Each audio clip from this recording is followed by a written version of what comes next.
Holy cow. Good and ready. I got Martin here. We call him Len. His leg flew in my ears. Sweat. I think for Mike Tyson, he's going to be very frustrated. He will want to lay a shot on him to get rid of him, but unfortunately, you slow down Father Time gets the better of us all. The showdown between Floyd Mayweather and Mike Tyson is drawing closer, with both boxing legends grinding hard in their training camps. At 59 years old, Tyson still looks incredibly powerful and focused, proving his relentless dedication to the sport. You're good. You're in the perfect time, you're perfect place now. Whereas Mike put everything together.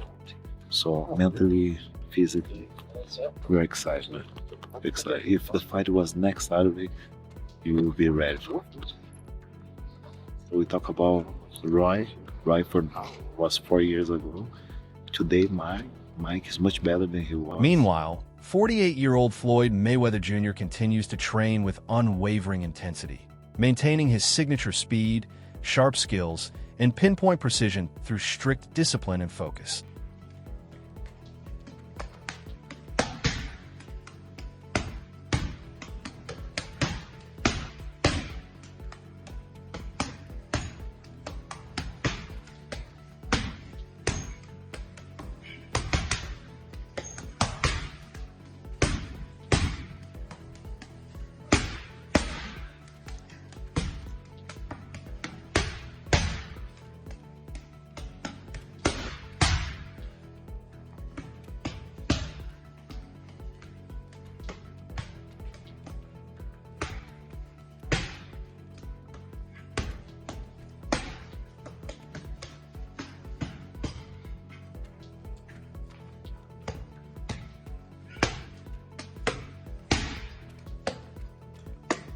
Rafael Cordero, Mike Tyson's trainer, says that at 59, Tyson is truly exceptional, still sharp, powerful, and fully capable of handling intense training sessions, sparring rounds, and every part of his routine with remarkable strength and focus. Mike's just different. I've worked with some very exceptional athletes throughout my life, and they're all remarkable in their own way, but Mike's just a whole different animal. What are we doing? Do one more set. Get 12 reps. It's the heaviest we've gone on this. So just focus on perfect form for 12 reps. 233 today. Contact for 230. 12 is all we need. I'm always at 225, 228. Up. Lean mean. Big Lean chest. mean. 1. There we go. 2, 3, 4. Good work. 8. 4 more. 9, 10. 2 more, Mike. 11 and 12. On the other hand, Floyd Mayweather Jr. has officially begun preparing for the Mike Tyson bout, working the pads and displaying the lightning-fast speed that has defined his legendary career.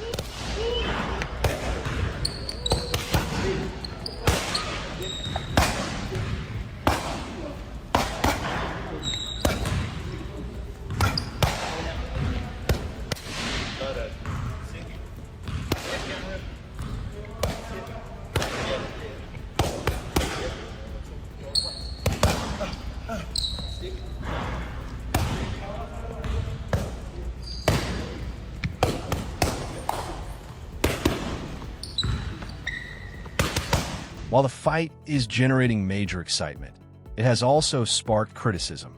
Wade Plemons points out that it's disappointing to see legendary fighters stepping back into the ring at this stage of their lives purely for financial reasons, describing the bout as nothing more than a blatant money grab. Ambition ending thing, right? Where they both get their hands raised, no one gets touched with any sort of violence or anything, and we leave going, yeah, that was super embarrassing. I just either wasted my money or wasted my time. But hey, good for Mike and Floyd that they got paid. You know what I mean? Like, they're asking us to watch a boxing match. We're going to go watch some sort of attempt to perform, but it won't be anything close to what we want. So yeah, man, I just think it's sad. I think it's embarrassing for Floyd, mainly, that he needs to keep doing this, and maybe a little bit for Mike. I feel more bad for Mike than anything. I feel a little bit more embarrassed for Floyd after flexing all that money for years and years to have to come back, and the tax man needs his 20 mil, and the debt collectors need their 50 mil, and now he's in a lawsuit with Showtime because it's clearly becoming a financial issue with Floyd. That's an embarrassing thing for him, but maybe the same with Mike. It's just more sad. Like, you look at Mike like, damn, dude, this is what we have. Former world champion Johnny Nelson weighed in on the upcoming exhibition between Floyd Mayweather Jr. and Mike Tyson. Addressing the unique challenges of the matchup, he pointed to the stark contrast in size and speed between the two fighters, questioning how those differences would be handled and whether special rules might need to be put in place. Nelson also expressed skepticism about any formal guidelines or scripted structure being strictly followed, suggesting that Mayweather is unlikely to stick to a fixed plan, and Tyson would likely approach it the same way. This is an argument that's going to be held out in public. How's this going to work, though? Because there's such a big disparity in size. As you said, there's going to be a huge difference in speed as well. Are there going to have to be some special rules in place for this fight? Well, if there are rules, nobody's going to stick to them. I don't believe in a million years Floyd Mayweather is going to stick to any script that's been written in regards to this exhibition. And I don't think Mike will either.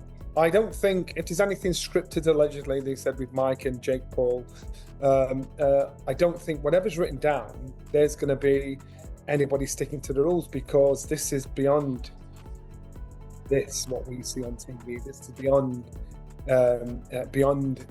this is personal. These two guys worked together previously and still do probably. He described the event as feeling far more personal than a standard exhibition, pointing to the history between the two fighters and the absence of any positive interactions he has witnessed. Nelson also addressed the age factor, noting that Tyson has previously stepped into the ring with much younger opponents like Jake Paul, and reflecting on the immense challenge of competing at a high level long after an athlete's prime years. He suggested that the blend of age, vast experience, and fierce competitiveness makes this exhibition especially unpredictable and intense. According to Nelson, this fight stands out because it's driven not just by sport, but by legacy, personal history, and individual pride, turning it into a spectacle shaped as much by strategy and emotion as by skill inside the ring. Even though I think when it comes to a fan's favourite, I'm quite sure most of the fans would love to see Mike Tyson put Floyd in his place, and that's probably what will be the attraction as well. But you've got to remember, Mike Tyson's 59 years old. You've got to remember, Floyd Mayweather is still hitting the bag in the gym. He's still moving around, even though he's 48 years old.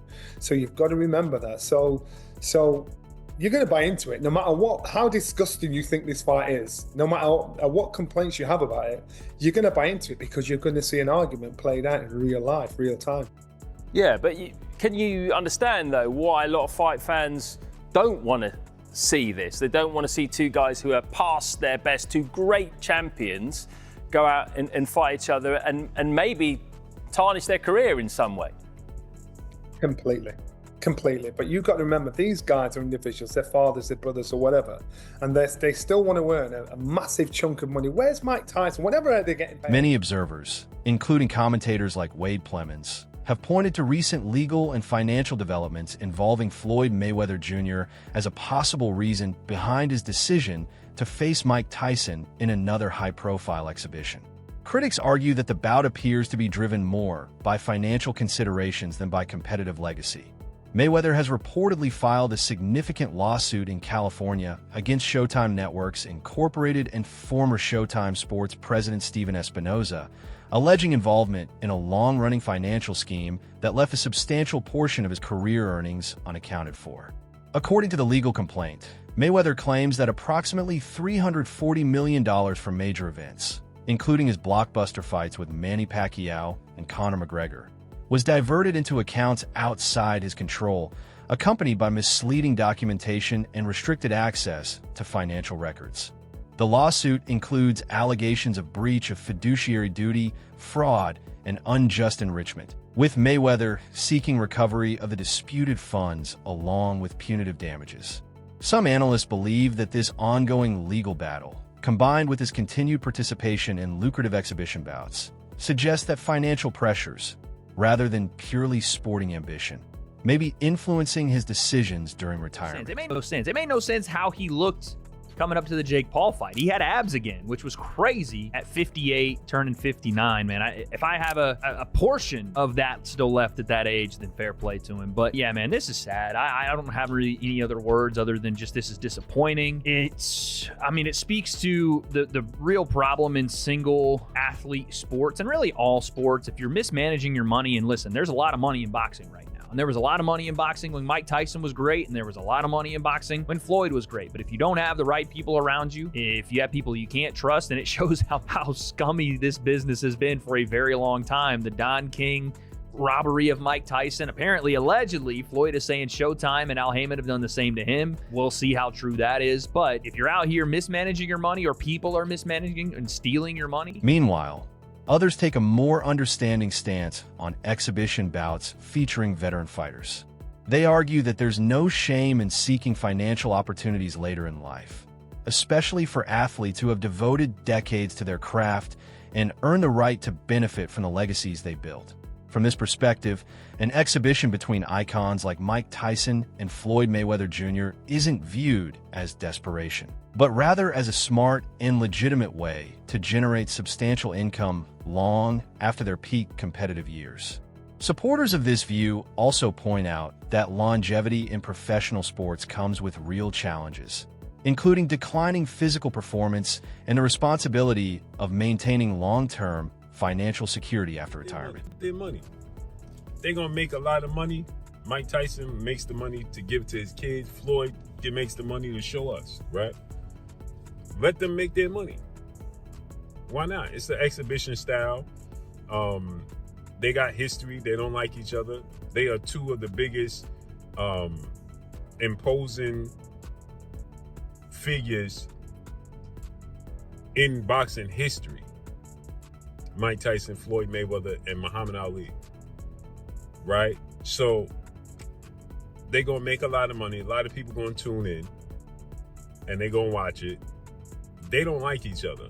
So even though it's an exhibition style, you best believe it's not going to count against their actual record, but it's a real fight. And Mike Tyson is not going to hold back no punches like he did with Jake Paul. And Floyd Mayweather ain't gonna hold back no punches. By taking part in high-profile exhibitions, fighters can capitalize on their fame, experience, and lasting skill to generate meaningful income while continuing to connect with fans and the sport they're passionate about. From this angle, choosing to compete in exhibitions reflects smart career management and personal agency, not weakness or desperation. Ultimately, many view these matchups as a celebration of enduring talent and a realistic acknowledgement of the challenges athletes face later in life, blending legacy, entertainment, and financial prudence into one final chapter of their careers. It's Mike Tyson. You could believe that. This is going to be a real fight. Once it's exhibition style, so it won't count against their box rec, and it's not sanctioned by a commission or any of that or that, but you best believe they're going to want to. So they're going to make a lot of money, and it's going to be entertaining because they don't like each other. There's bad blood. They're going to let them fly. And neither one of them wants to go home saying they lost to the other one. Mike Tyson has been, making passes at trying to, he wanted to hit Floyd at the WBC convention. Remember that famous epic moment where he walks up past Floyd and he's receiving his belt and he just flinches at Floyd, and Floyd don't budge. You're just looking at him, right? Mike Tyson always say he a scared little man walking around with all the security. They don't like each other. It's bad blood. So that wraps up today's video. Stay tuned for more, and we'll see you next time.